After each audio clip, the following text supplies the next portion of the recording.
नमस्ते सर।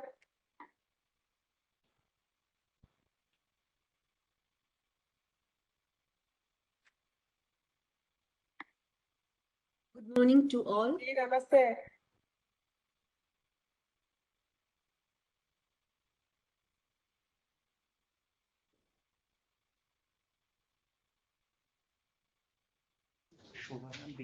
शोभा जी नमस्कार। नमस्कार। नमस्ते सर। नमस्ते नमस्ते। Good morning all. We are about to kickstart the World Coconut Day celebrations of 2021. We are very honored and privileged to have the presence of our Honorable Minister for Agriculture and Farmers Welfare, Sri Narendra Singh Tomar ji, Honorable Ministers of State for Agriculture and Farmers Welfare, Sri Kailash Chaudhary ji and Ms. Shobha Karamlage ji, along with our beloved progressive farmers, researchers, entrepreneurs, scientists, and other stakeholders today. With the permission of our Honorable Minister for Agriculture and Farmers Welfare, we request Sri Rajbir Singh ji, Joint Secretary MIDH and Chairman Coconut Development Board, to extend welcome to the distinguished dignitaries to this esteemed function. He will also be delivering a short presentation on the significance of World Coconut Day. We welcome you, sir. Thank you. नमस्कार sir. नमस्कार sir. आज world coconut दिवस के अवसर पर मैं माननीय मंत्री जी का बहुत बहुत स्वागत करता हूं, जो अपने बहुत ही व्यस्त शेड्यूल से कार्यक्रम से टाइम निकाल के यहां पधार कर हमारे कार्यक्रम की शोभा बढ़ाई। मैं माननीय मंत्री श्री नरेंद्र सिंह तोमर जी का हार्दिक स्वागत करता हूं। मैं हार्दिक स्वागत करता हूं सुश्री मैडम शोभा करांदले जी, जो हमारे साथ बेंगलोर से जुड़े हमारे माननीय राज्य मंत्री जी, एंड हमारे राज्य मंत्री श्री कैलाश चौधरी जी का बहुत बहुत स्वागत करता हूं, जो अपने व्यस्त कार्यक्रम से समय निकालकर हमारे कार्यक्रम की शोभा बढ़ाने के लिए उपस्थित हैं। साथ ही साथ मैं वेलकम करता हूं हमारे सेक्रेटरी श्री संजय अग्रवाल सर का, जो हमारे pillar of strength and motivation हैं हम सब के लिए, पूरी टीम एग्रीकल्चर के लिए, वो will be very supportive in all the endeavours of the ministry of agriculture.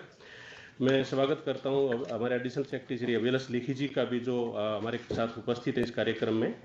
इसके अलावा मैं कृषि एवं किसान कल्याण मंत्रालय के सभी अधिकारी, सीनियर अधिकारीगण, केंद्र तथा राज्य सरकार की संस्थाओं और विभागों के सभी अधिकारीगण तथा हमारे कोकोनट कम्युनिटी से जुड़े हुए सभी किसान भाइयों का इस कार्यक्रम में बहुत बहुत स्वागत करता हूं। आज इस कोकोनट डे के दिवस पे, ये coconut day, world coconut day हर साल 2 सितंबर को मनाया जाता है। इसके बारे में एक छोटा सा प्रेजेंटेशन मैं देना चाहता हूं कार्यक्रम की शुरुआत में, जिससे कि इसकी बैकग्राउंड के बारे में सभी अवगत हो। उसके बाद मैं कार्यक्रम से आगे बढ़ाने के लिए दीप्ति से निवेदन करूंगा। Presentation please.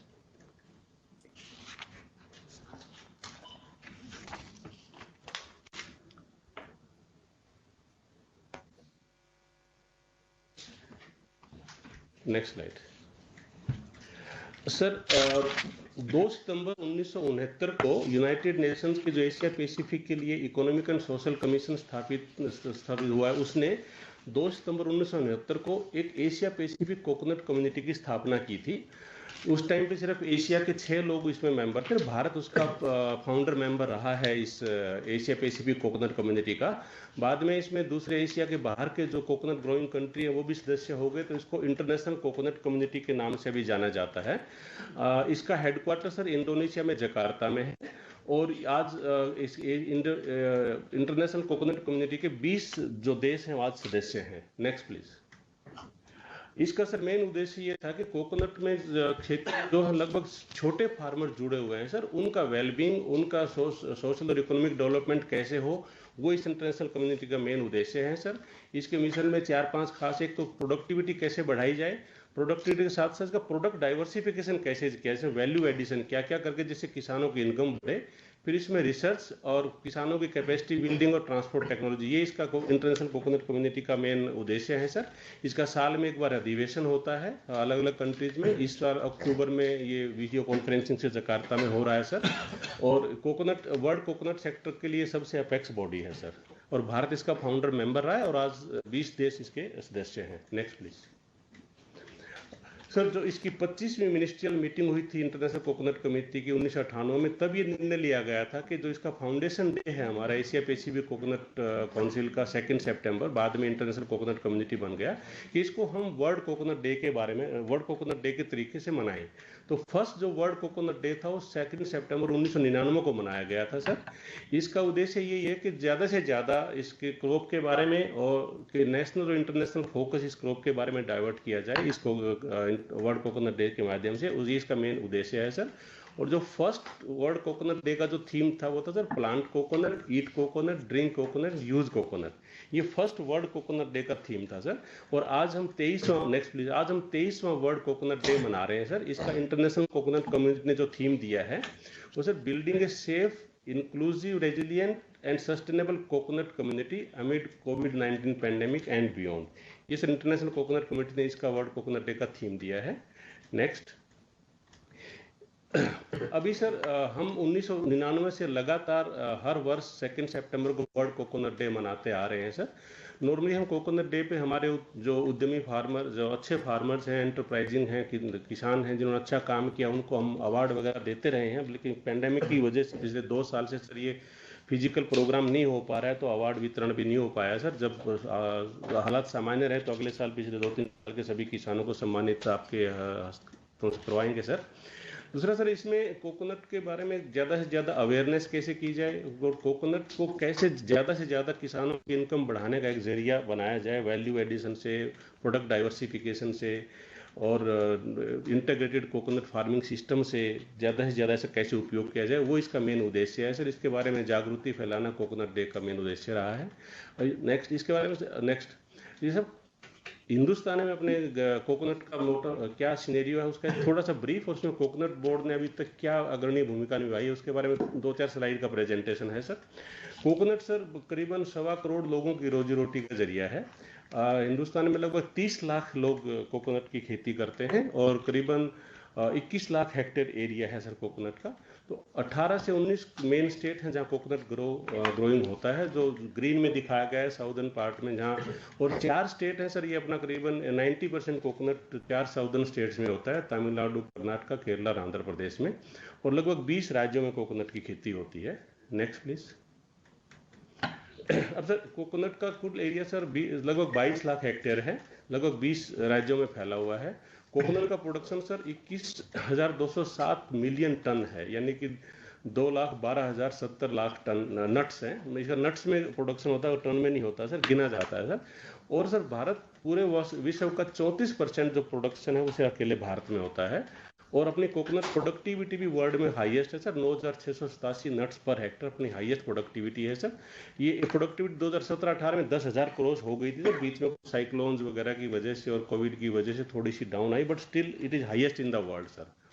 ये सर करीबन 1.25 करोड़ लोगों की रोजी रोटी का जरिया है, जिसमें 30 लाख फैमिली जुड़ी हुई है। एक फैमिली के 4-5 सदस्य मान के तो 1.25 करोड़ लोगों की रोजी रोटी का जरिया है सर।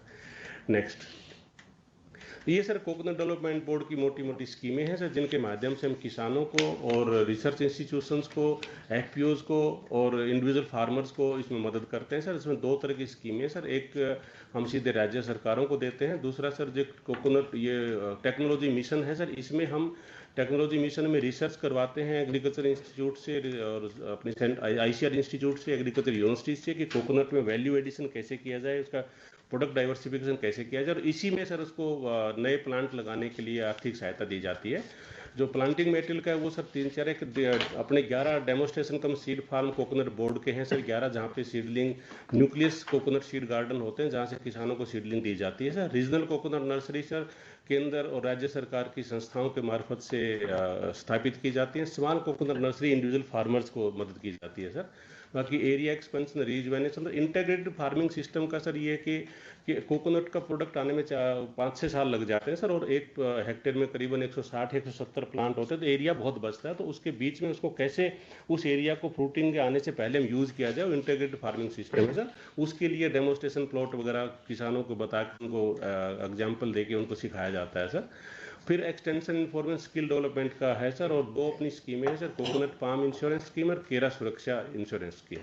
इसमें सर स्टेट गवर्नमेंट का भागीदारी रहती है, तो इसमें थोड़ा सा कुछ राज्यों की भागीदारी कम है, तो लेकिन स्कीमें अभी अपनी दोनों अमल में है सर। नेक्स्ट सर, ये अपने कोकोनट बोर्ड की सहायता से, आर्थिक सहायता से सर इतनी सारी टेक्नोलॉजी डेवलप हुई है सर। तो वर्जिन कोकोनट ऑयल की है, कोकोनट मिल्क की है, पाउडर है, पैक टेंडर कोकोनट वाटर है, ये सारी टेक्नोलॉजी अब नीरा और नीरा बेस्ड प्रोडक्ट्स के लिए सर। तो इन सारी टेक्नोलॉजीज के लिए सर हमने रिसर्च इंस्टीट्यूशंस को सहायता दी है, उन्होंने नई नई टेक्नोलॉजी विकसित करके किसानों को मदद की है सर। और टेक्नोलॉजी मिशन में सर इन टेक्नोलॉजी की मदद से छोटे यूनिट स्थापित करने के लिए टेक्नोलॉजी मिशन के अंतर्गत उनको आर्थिक सहायता दी जाती है सर। तो अब तक सर कोकोनट बोर्ड ने 530 ऐसी इकाइयों को सहायता दी है, जिसमें लगभग 3609 मिलियन नट्स पर ईयर का प्रोसेसिंग हो जाता है। उस प्रोसेसिंग से सर ये कोकोनट ऑयल भी बनता है, पाउडर भी बनता है, फ्लेक्स भी बनते हैं, और अलग अलग तरह की सारी कोकोनट प्रोडक्ट इससे बनते हैं सर। शुगर भी बनता है सर इसका। Next please. अब सर ये कोकोनट बोर्ड को सर मिनिस्ट्री ऑफ कॉमर्स ने 2009 में एक्सपोर्ट प्रमोशन काउंसिल के तरीके इसको रिकॉग्नाइज किया है sir for coconut except coir products. Coconut का कोई भी प्रोडक्ट हो, सिर्फ क्वायर को छोड़ के, उसके लिए एक्सपोर्ट प्रमोशन काउंसिल का काम भी कोकोनट डेवलपमेंट बोर्ड करता है सर। और 2020-21 में सर लगभग 2300 करोड़ का इसका कोकोनट एक्सपोर्ट हुआ है, जो 2019-20 के मुकाबले 30% ज़्यादा है। और इसमें मेजर जो कोकोनट प्रोडक्ट एक्सपोर्ट होते हैं सर, वो कोकोनट ऑयल है, ड्राई कोकोनट है, desiccated fresh coconut, coconut virgin coconut oil, और इसमें सर हम क्वायर का भी एक्सपोर्ट मिलाएं तो करीबन 5900 करोड़ का एक्सपोर्ट होता है सर। लेकिन क्वायर के लिए मिनिस्ट्री ऑफ कॉमर्स का अलग से क्वायर बोर्ड है, वो देखता है सर। अपन सिर्फ अदर देन क्वायर जो भी प्रोडक्ट है उसके लिए coconut board is acting as a promotion export promotion council.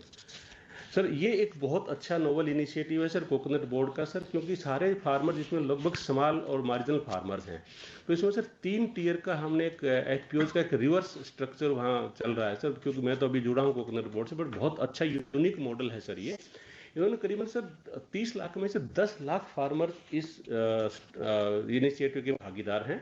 इसमें सर 9785 कोकोनट प्रोड्यूसर सोसाइटी बनाई हुई है, उनकी फेडरेशन है 747 और उनकी कंपनियां हैं 67, और इसमें सर 10 लाख फार्मर इन्वॉल्व हैं और करीबन 120 मिलियन पाम यानी कि 1200 लाख पाम इसमें कवर होते हैं। तो इनके सर मेन ये है कि एक तो कोकोनट पॉइंट्स इन्होंने जगह जगह बनाए हैं साउथ इंडिया में, इनको कोकोनट के प्रोडक्ट्स प्रमोट करने के लिए। कोकोनट नर्सरीज और प्लांटिंग मेटेरियल प्रोडक्शन के लिए सर ये अपनी सोसाइटियाँ काम करती हैं, और इनको सर डायरेक्ट आर्थिक सहायता दी जाती है अपनी स्कीमों के तहत कोकोनट बोर्ड से। और दूसरा सर कोपरा ड्राई और कोकोनट ऑयल मेकिंग यूनिट्स वगैरह सोसाइटियाँ चलाती हैं सर। नेक्स्ट, ये सर अपना जो कैपेसिटी बिल्डिंग का है सर, जैसे ग्रीन कॉलर एम्प्लॉयमेंट अपॉर्चुनिटीज जिसको नाम दिया है सर कोकोनट बोर्ड ने। इसमें नीरा की टेक्नोलॉजी, नीरा को कैसे टैप किया जाए उसके टेक्नीशियन के ट्रेनिंग प्रोग्राम है। फ्रेंड्स ऑफ कोकोनट ट्री का एक वहाँ कॉन्सेप्ट है सर कि कोकोनट से रिलेटेड कोई बिजनेस हो के कोकोनट का इंश्योरेंस हो गया, कोकोनट हार्वेस्टिंग का हो गया, पोस्ट हार्वेस्ट हो गया, वैल्यू एडिशन हो गया, इसको मिला के सर कुल 65,000 यूथ को सर इसमें ट्रेनिंग दिया गया है, और 2600 के करीब नीरा टेक्नीशियन को ट्रेनिंग किया गया है सर। ये कोकोनट बोर्ड की मोटी मोटी उपलब्धियां सर। अब इसके आगे सर ये कोकोनट बोर्ड का जो मेन इसमें रोल रहा है कोकोनट सेक्टर को विकास करने में, बाकी स्कीमों का मैं डिटेल नहीं कर रहा सर क्योंकि आज हम वर्ल्ड कोकोनट दिवस मना रहे हैं, तो मैं यहाँ मेरा प्रेजेंटेशन खत्म करके सर आगे का कार्यक्रम बढ़ाने की आपकी अनुमति चाहता हूँ sir. Deepti please. Thank you, sir, for the warm welcome extended to our dignitaries and also the information shared on the relevance of World Coconut Day and brief on the CBD activities. Sri Sanjay Agarwal, sir, Secretary, Department of Agriculture and Farmers Welfare, has always been at the forefront in promoting the development of the coconut sector in India. We wish to invite our respected Secretary Agriculture to address this virtual gathering of stakeholders in the coconut sector across the country. Welcome you, sir. माननीय कृषि मंत्री जी, माननीय दोनों राज्य मंत्री जी, अभिलक्ष्य Lekhi Rajveer, coconut board से जुड़े हुए समस्त पदाधिकारीगण, सभी किसान बंधुओं, सबसे पहले माननीय कृषि मंत्री का बहुत आभार व्यक्त करना चाहता हूँ कि सर आपका लगातार नेतृत्व में मार्गदर्शन भी मिलता है और हर कार्यक्रम में सर आपकी सक्रिय भागीदारी हमको प्राप्त होती है, जो हमको बहुत मनोबल देता है। ये चीज मैं दोनों राज्य मंत्री के लिए धन्यवाद देना चाहता हूँ आपकी सक्रिय भागीदारी के लिए। वर्ल्ड कोकोनट डे का सेलिब्रेशन आजादी के 75 वर्ष के अमृत महोत्सव के पृष्ठभूमि में किया जा रहा है। कोकोनट क्षेत्र में जो है सबको मेरी बहुत बहुत शुभकामनाएं, बहुत बहुत बधाई। और जब इस पृष्ठभूमि में, आज़ादी के 75 वर्ष की पृष्ठभूमि में और एक दिवस हम लोग सेलिब्रेट करते हैं, एक अवसर प्रदान करता है देखें कि पास्ट में हमें क्या उपलब्धि प्राप्त हुई है, हमने पास्ट में क्या किया है और आगे की परिकल्पना, संकल्प क्या है और क्या दिशा हमारी मूव हो सकती है। एज कृषि सचिव और कृषि विभाग भारत सरकार के लिए मेरी बहुत ही सुखद अनुभूति होती है, और ये मैं शायद पिछले साल पूरे वर्ल्ड में बोला भी था कि बहुत सारी चीजों में हमारी प्रोडक्टिविटी, प्रोडक्शन में तो हम बहुत देश दुनिया में आगे रहते हैं, हमेशा कई चीजें प्रोडक्शन बहुत ज्यादा रहता है, बट प्रोडक्टिविटी में कोकोनट ऐसा क्षेत्र है जिसमें हम दुनिया के शीर्षतम में रहे हैं, और सेकंड जो हमारा शायद वियतनाम आता है उससे भी 10% के ऊपर है, और एक कंटिन्यूस चला गया है। तो जाहिर है जो अभी परिकल्पना पेश की थी राजवीर ने कि कैसे सोसाइटीज की फॉर्मेशन करके और कैसे रिसर्च को, तकनीक को नीचे तक पहुंचने के लिए पूरा तंत्र बना हुआ है, और 10 लाख का तंत्र पूरा बना हुआ है। तो मेरे विचार से कृषि मंत्रालय को उसमें सब करके कहना चाहूंगा कि हमारा क्रॉप मंत्रालय भी इसको बहुत डिटेल में अध्ययन करे, और हॉर्टिकल्चर क्षेत्र में कृषि राज्य हम अध्ययन करके इस तरह का सिस्टम हॉर्टिकल्चर प्रोड्यूस में भी विकसित करने का प्रयास करें। विशेषकर देखते हुए कि 10,000 FPOs बनाने की योजना है, जिसके अंतर्गत जैसे हम पौष्टिक क्षेत्र में, अन्य क्षेत्रों में भी इसके सुखद अनुभव का लाभ लेते हुए आगे बढ़ पाए। इसी का सुखद परिणाम ये होगा कि आपको सबको पता है कि कोकोनट क्रॉप भी MSP क्षेत्र के अंदर आता है, और काफी क्रॉप्स MSP के ऊपर नीचे उतार चढ़ाव रहता है, जिसमें काफी क्रॉप्स MSP क्रॉप्स के अंतर्गत है, अधिकांश समय में MSP के नीचे रहती है और कुछ समय में MSP के ऊपर जाती है, जिसमें दाल, तेल, तिलहन हमारा उसके ऊपर चलता है। और कोकोनट ऐसा क्षेत्र है जिसमें 3 साल में देखा अधिकांश समय में MSP के ऊपर चलता है, कुछ ही समय में नीचे आता है। तो this is a very positive side. तो जाहिर है ऑर्गेनाइजेशन चीजों को करना, वैल्यू एडिशन पे जोर देना, इस पे बहुत सारी चीजें करके टेकअप कर पाए। बहुत कुछ चीजें हुई है, काफी कोकोनट डेवलपमेंट बोर्ड ने काफी चीज की है, और सरकार का एक नीचे हाल में निर्णय किया गया माननीय मंत्री के अंदर, जिसके अंदर कोकोनट डेवलपमेंट बोर्ड का अब शीर्षतम प्रवर्तन चेयरमैन में एक बाहर से नॉन अधिकारी के रूप में, एक जनप्रतिनिधि के रूप में नामित कर पाए, जिससे कि उसका वो रीच हो पाए। और कोकोनट डेवलपमेंट बोर्ड के स्वरूप में काफी अंतर पार्लियामेंट में किया गया, जिसमें स्टेट की भागीदारी, लोगों की भागीदारी है, जिससे काम बहुत अच्छा हुआ है। और एक्टिविटी करके हम करके टेकअप करके प्लांटिंग मटेरियल पे टेक्नोलॉजी ट्रांसफर पर जोर देना, नीरा पर जोर देना, बहुत कुछ महत्वपूर्ण चीज की गई है। बट आज मैं माननीय मंत्री सामने ये सब देखते हुए कोकोनट बोर्ड में परिवर्तन भी किया गया है, आजादी का अमृत महोत्सव भी चल रहा है। तो मोटे तौर पे कोकोनट बोर्ड का जब प्रस्तुतिकरण किया था राजवीर ने, उसके 4 सूत्र थे इंडिया इंटरनेशनल काउंसिल के, जिसके अंदर पहला सूत्र था प्रोडक्शन को बढ़ाना और प्रोडक्टिविटी को बढ़ाना, फार्मिंग सिस्टम्स को बढ़ाना।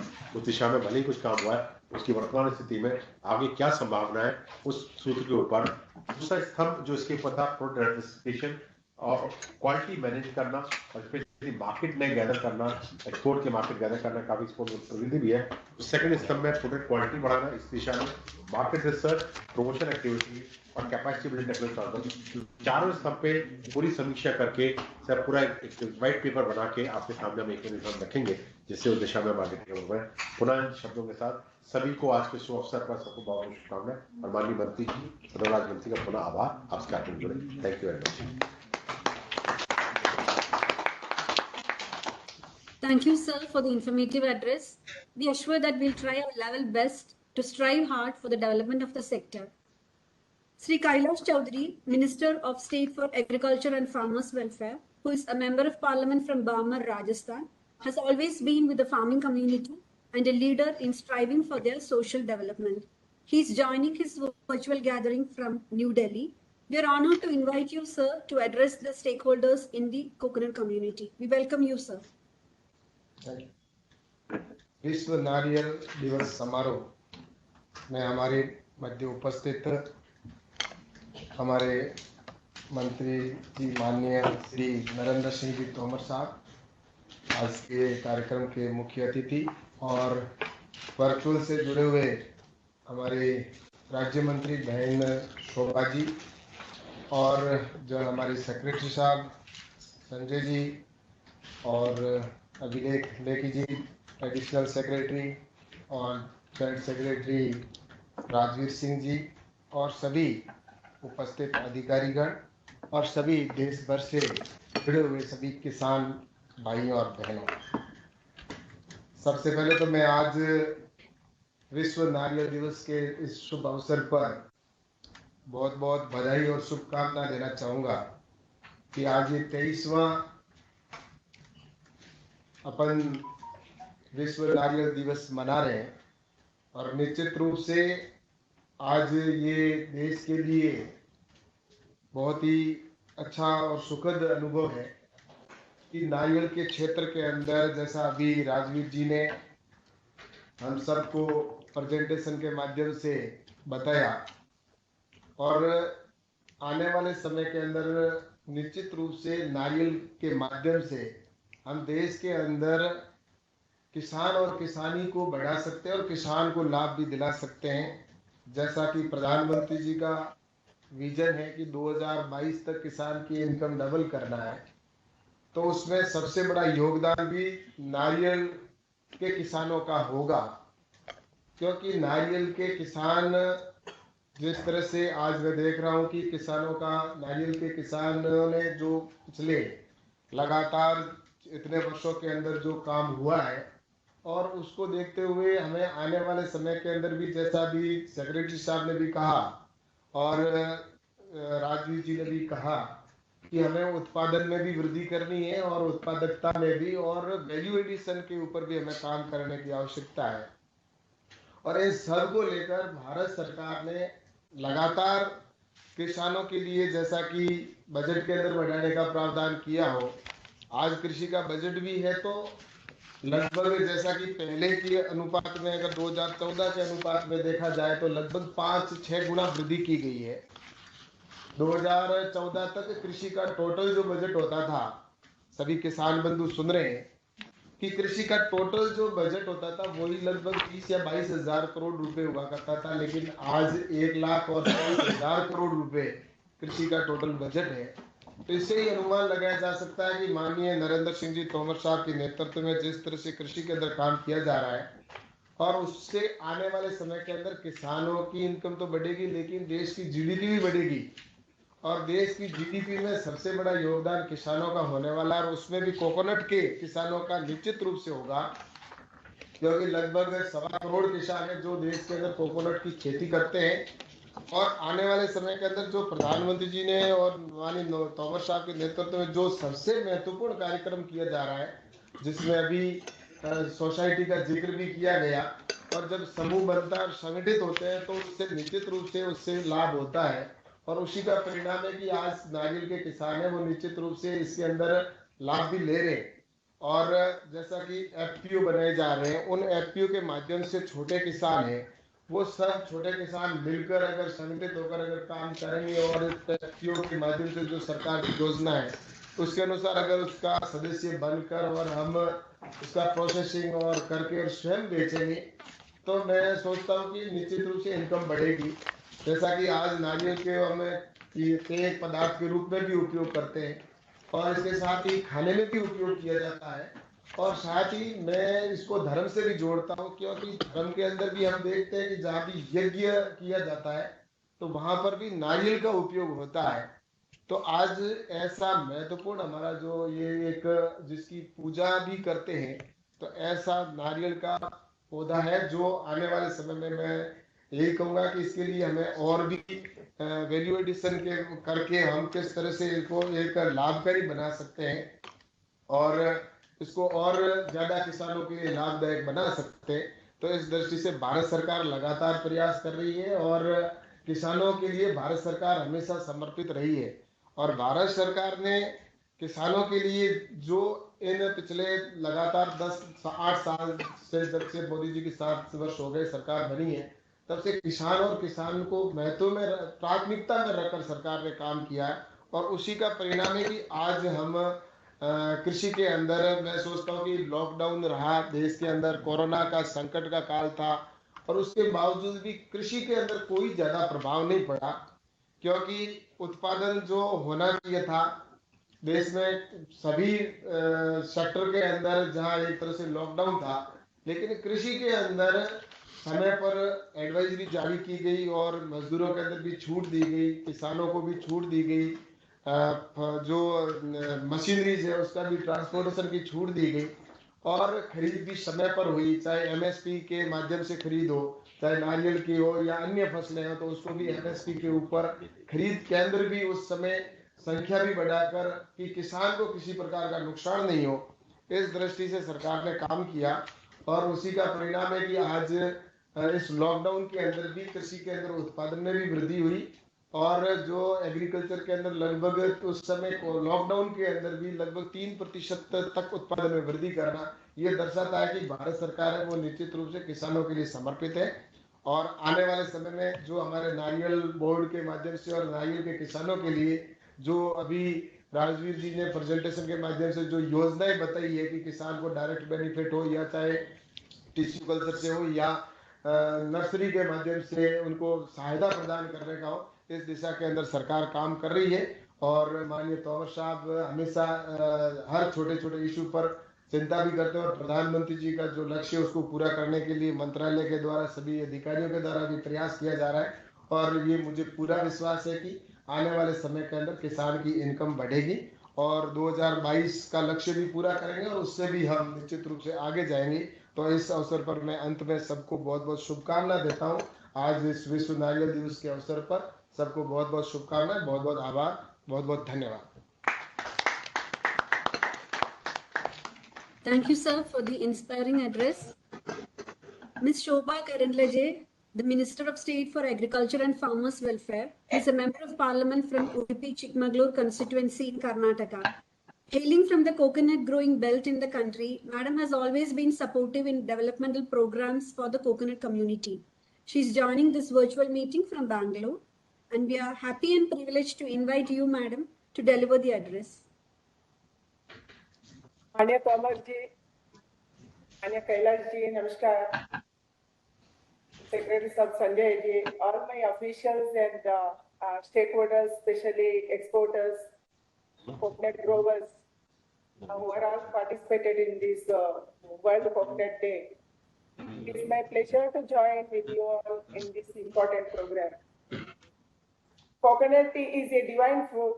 It is the part and parcel of our day-to-day rituals, traditions, in all parts of India, I think, and also with us, especially, it is a food and beverage in coconut growing states. Coconut is an all-in-one and wonder fruit. It gives food, nutrition, energy fibers, timber and valuable bioresources having the potential to transform regional economy through product diversification and effective use of byproducts. Every part of coconut is useful. The coconut cell, the coconut husk, coconut leaves, coconut tree, and almost everything in the coconut tree is usable. That's why it is called Kalpavruksha, the divine tree. Very happy to know that the lauric acid is found only in mother's milk, but it is great to know that lauric acid is available in only coconut. And coconut in coconut product is this substitute to mother's milk also. 90% of coconut growers, small and marginal farmers, they earn their livelihood from selling their coconut cells, coconut husk, and coconut oil, and also tender coconuts. To double the farmers' income in the coconut field, we have to focus on 4 key points, I think, sir. This is why everybody has to focus on these. High yield coconut saplings to be given to the farmers to boost the quality and quantity of the coconut. And also you have to focus on mixed crop, cultivation of coconut trees along with other crops. Protection of coconut from menace of rats and monkeys. The monkeys really harming our coconut growers. Many of the coconut growers in my area, especially Western Ghats, they are removing their coconut trees because the monkeys are really affecting the tender coconuts. They are removing and they are wasting. We have to focus on production, processing, marketing, and exports of coconut products. Now that the central government has, for the first time, removed the ban on export of coconuts, focused encouragement needs to be given for the more production, processing, marketing, exports of coconut products. I think involving farmers and private players. Price guarantee to protect the farmers assures him to the against price fall and encourage more farmers to get into coconut farming. I think the Coconut Board, APEDA, DGFT, food processing and marketing departments from the different states should to come together of coconut related products, thereby boosting the exports. For the first time, Government of India has allowed a non-executive to be the chairman, thereby allowing a coconut farmer to bring to the table its expertise to boost the production and productivity of coconuts. India is the third in the world in terms of production of coconut. Indonesia lands first, and its size of coconut and also the double the size of Indian coconut.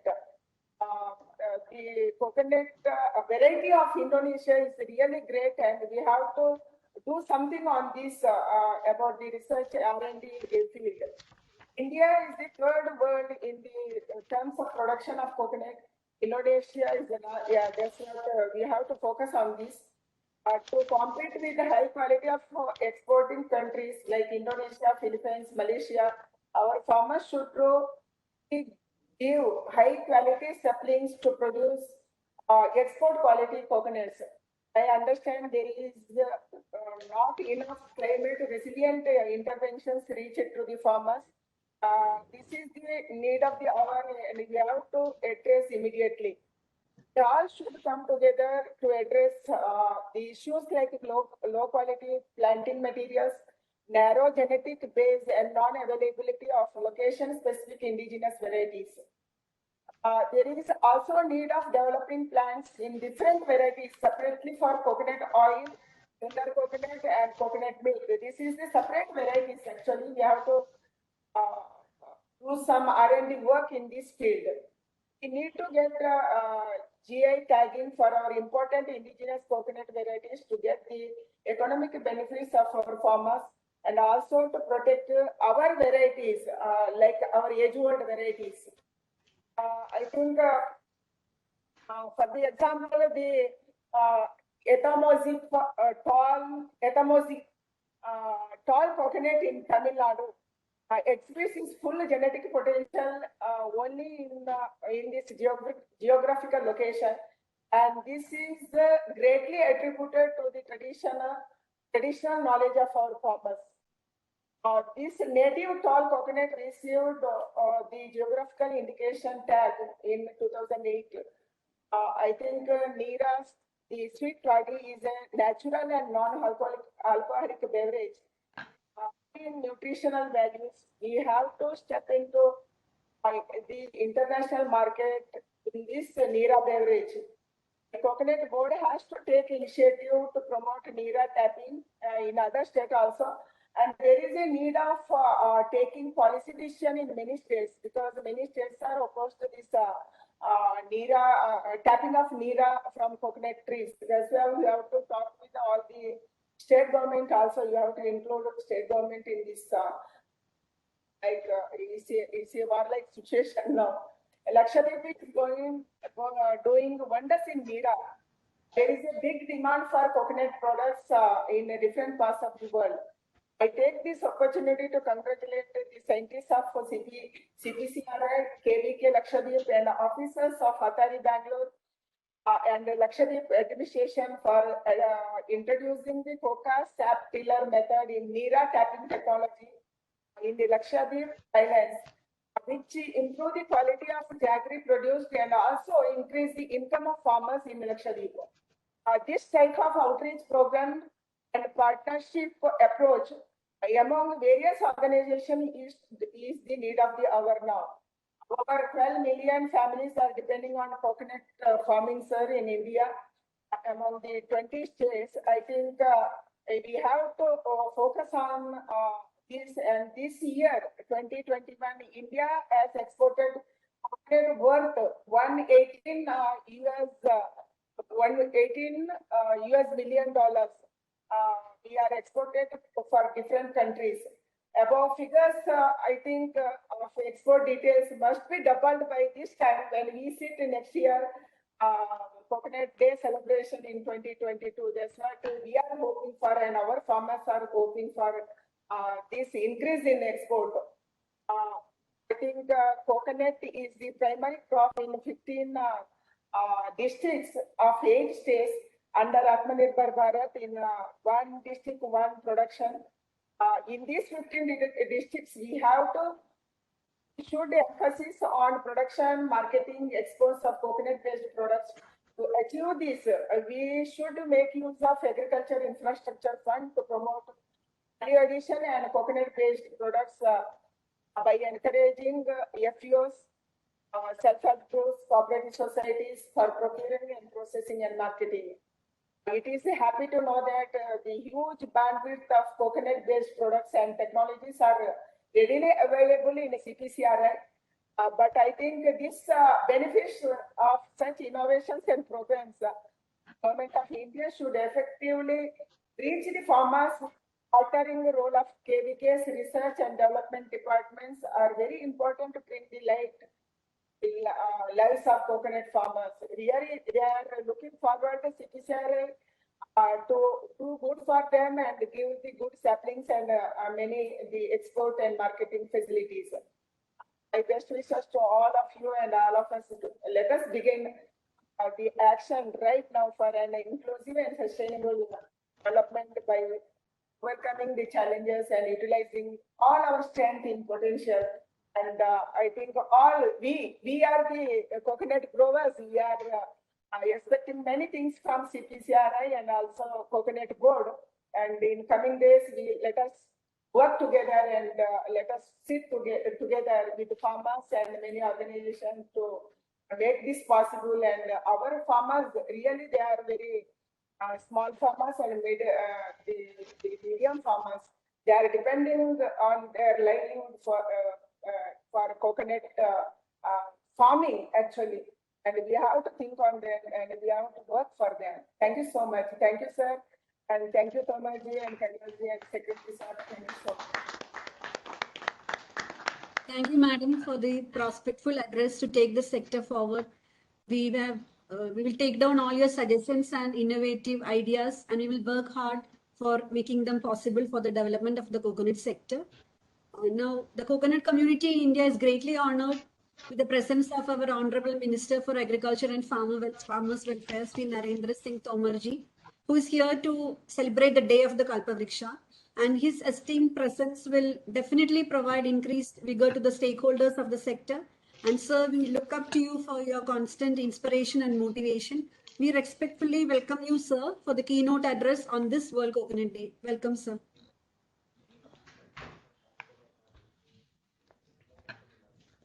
विश्व नारियल दिवस के इस अवसर पर समारोह में उपस्थित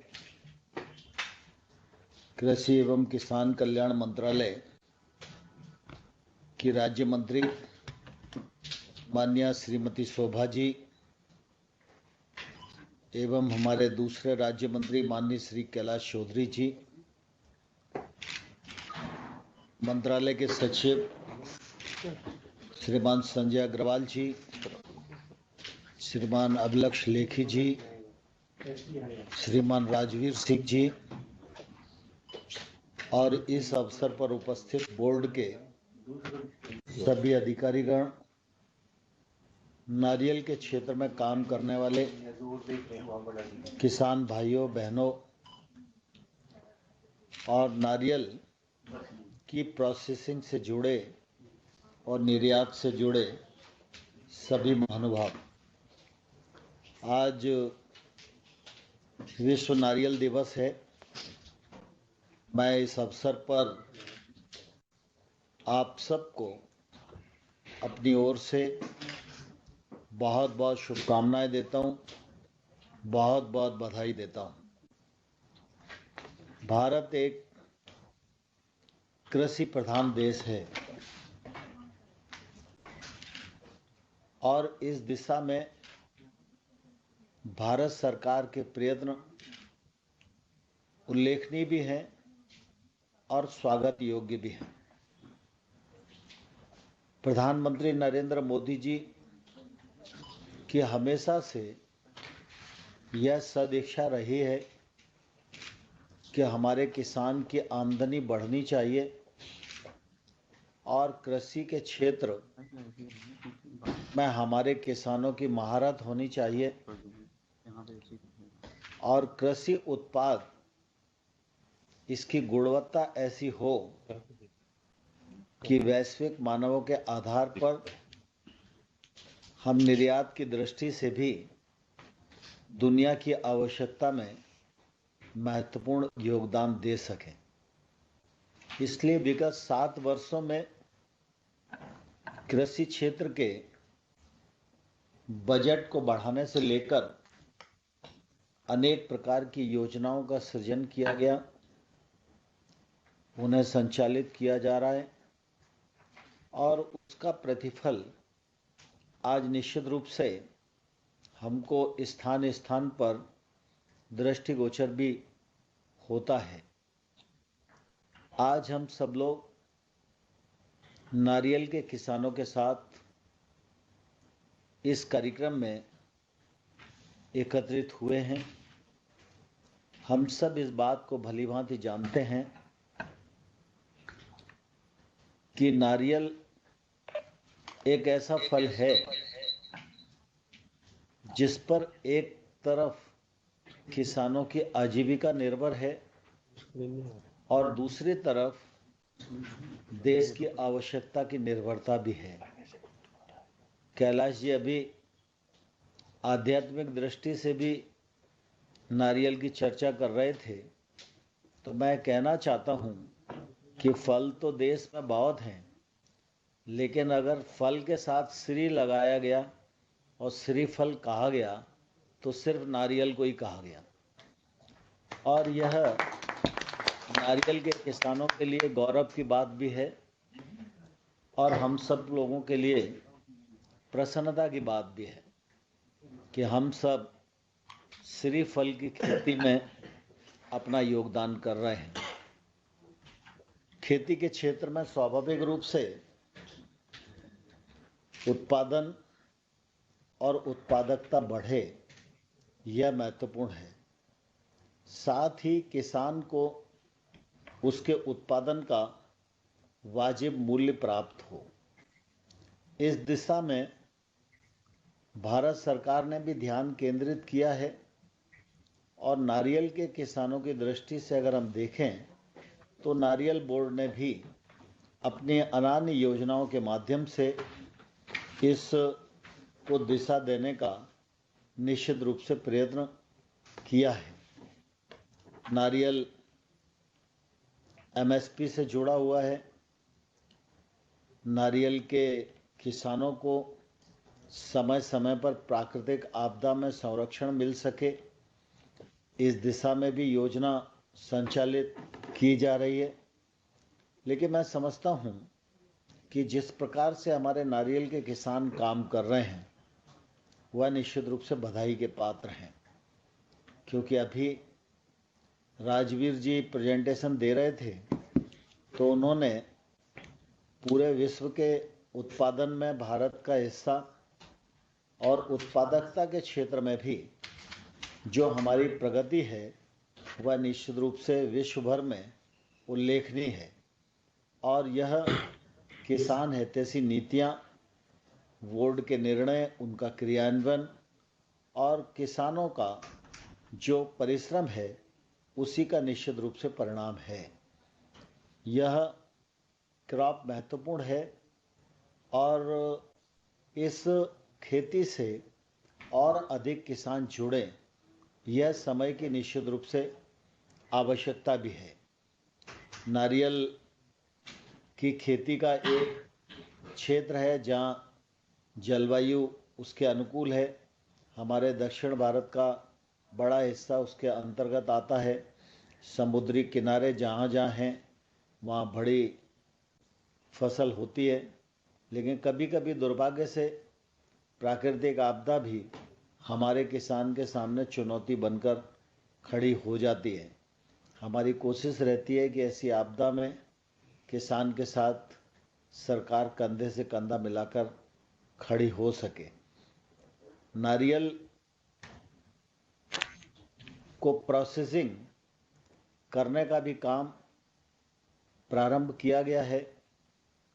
निश्चित रूप से इससे किसानों को उसके उत्पादन का वाजिब दाम भी मिल रहा है और रोजगार के अवसर भी बढ़ रहे हैं। ये मैं समझता हूँ कि हम सब लोगों को इस दिशा में ध्यान केंद्रित करना चाहिए कि जिस क्षेत्र में नारियल की पैदावार है वहाँ और रकबा कैसे बढ़े, इस दिशा में एक निश्चित विजन बनाकर और लक्ष्य तय करके हम लोगों को आगे बढ़ने की आवश्यकता है। रोजगार के अवसर सृजित करने की दिशा में भी नारियल की खेती का महत्वपूर्ण योगदान है। इसलिए जो टेक्नोलॉजी मिशन है उसको भी एक बार हम लोगों को रिव्यू करना चाहिए और उसको और कैसे आगे बढ़ा सकते हैं, क्योंकि हम सब जानते हैं कि एक ज़माने में देश भर में पूजा के लिए नारियल की तो उपलब्धता होती थी, लेकिन नारियल के जो अन्य उत्पाद हैं उनकी इतनी उपलब्धता नहीं होती थी। लेकिन आज देश के किसी कोने में चले जाओ, हजारों किलोमीटर दूर भी नारियल पानी की आवश्यकता महसूस की जा रही है। उसके लिए बाजार की उपलब्धता है। नारियल का दूध पाउडर, उसकी आवश्यकता भी महसूस की जा रही है, मांग भी है और उपलब्धता करने की कोशिश भी की जा रही है। तो स्वाभाविक रूप से मैं ये कहना चाहता हूँ कि नारियल की खेती एक इंडस्ट्री को भी बढ़ावा देने के लिए महत्वपूर्ण है और इसलिए टेक्नोलॉजी मिशन के माध्यम से हमको इस दिशा में भी कार्य करना चाहिए। मुझे प्रसन्नता है कि पिछले दिनों नारियल जो कानून है उसको लोकसभा और राज्यसभा में बदला गया है। अब गैर शासकीय किसान जो नारियल क्षेत्र के अनुभवी होंगे, ऐसे किसान की नियुक्ति अध्यक्ष के आसन पर होगी तो निश्चित रूप से उनकी योग्यता और उनके अनुभव का भी लाभ नारियल बोर्ड को भी मिलेगा और नारियल के किसानों को भी मिलेगा। पिछले दिनों निश्चित रूप से कुछ दुर्लक्ष्य हुए हैं, लेकिन आने वाले कल में वो दुर्लक्ष्य ना हो, इस दिशा में सरकार चिंता करेगी। और मैं इस अवसर पर यह कहना चाहता हूँ कि नारियल की खेती की दृष्टि से भारत सरकार के जो प्रयास अपेक्षित हैं वो हर संभव प्रयास किए जाएंगे और यह क्षेत्र किसानों के लिए उपयोगी हो और रोजगार के अवसर सृजित करने के लिए अपनी ठीक भूमिका का निर्वाह कर सके। इस दिशा में प्रयत्न में कोई कसर नहीं छोड़ी जाएगी। पुनः एक बार सभी किसान भाइयों और बहनों को मैं नारियल दिवस के इस शुभ अवसर पर आपको बहुत बहुत बधाई देता हूँ, बहुत बहुत शुभकामनाएं देता हूँ। धन्यवाद।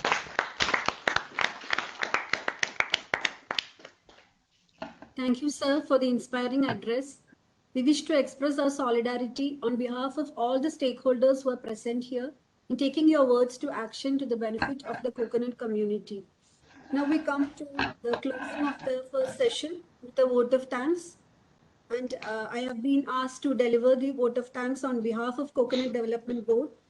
So, respectful Honorable Minister of Agriculture and Farmers Welfare, Narendra Singh Tomar ji, respectful Minister of State for Agriculture and Farmers Welfare, Sri Kailash Chaudhary ji, respectful Madam Shobha Karanlaje, Minister of State for Agriculture and Farmers Welfare, respected Secretary Agriculture, Sri Sanjay Agarwal ji, respected Chairman CDB. Today, the coconut community is greatly honored to have the distinguished dignitaries who have joined us today to celebrate the World Coconut Day. And today is a memorable day because actually we are celebrating the Kalpa Vriksha. And my responsibility is to deliver vote of thanks to all the distinguished dignitaries who have joined us today in this virtual webinar. First and foremost, on behalf of Coconut Development Board and the coconut farming community who have joined here, I wish to extend my sincere gratitude and thanks to you, sir, the Honorable Minister for Agriculture and Farmers Welfare, Sri Narendra Singh Tomar ji, for having graced the occasion and also shared your views for the development of the sector, sir. Once again, we assure you that we'll work hard, sir, to take the sector forward. I would also wish to extend our sincere appreciation and thanks to Sri Kailash Chaudhary ji, Minister of State for Agriculture and Farmers Welfare. He has shared his thoughts on the development of the sector and we will take it forward, sir. I would also wish to extend my thanks on behalf of Coconut Board and the coconut community who have joined here to Madam Shobha Karandlaje ji, the Minister of State for Agriculture and Farmers Welfare, for having graced the celebration, and she has shared her thoughts and suggestions, actually area-wise, of what should be done. So we will try to do whatever is possible, madam, to take your suggestions on the way forward for the coconut sector, for the overall development of the coconut farmer, so that the farmer is assured remunerative returns and his life is prospering. We would also wish to extend our sincere gratitude to Secretary Agriculture, Sanjay Agarwal, sir, for gracing the occasion and also sharing your thoughts, sir. We are greatly honored to have you here in this meeting. And now the coconut community, comprising of the small and marginal coconut farmers from across the coconut growing countries of India, 16 states and 4 union territories.